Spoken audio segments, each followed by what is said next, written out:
আজকে যে টপিকটি নিয়ে আলোচনা করব খুবই গুরুত্বপূর্ণ একটি টপিক।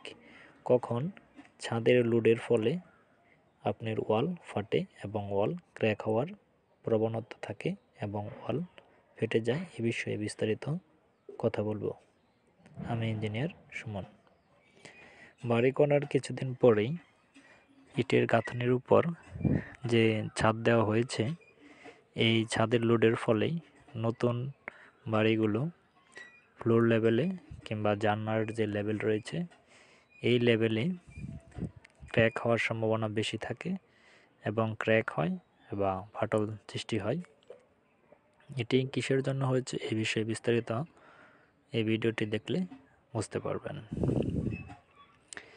আপনার প্রতি বর্গমিটারে ছাদের যে ওজন বা লোড রয়েছে, এই লোডগুলি সহজেই নিতে পারে না, কিংবা আপনার যে ফ্লোর রয়েছে এই ফ্লোরের যে লোড ক্ষমতা রয়েছে তা ছাদের তুলনায় খুবই কম।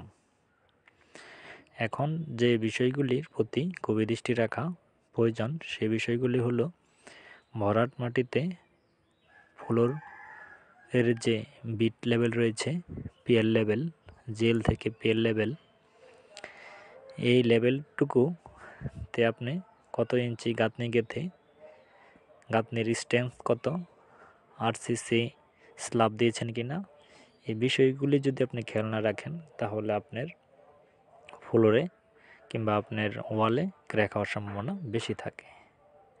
আর বিশেষ করে গ্রাম অঞ্চলে বেশিরভাগ দেখা যায় যে প্রথমে হাফ বিল্ডিং বা হাফ সেমি পাকা বিল্ডিংয়ের কথা বলা হয়ে থাকে। এরপর মিস্ত্রির প্রবচনায়, মিস্ত্রির পরামর্শ অনুযায়ী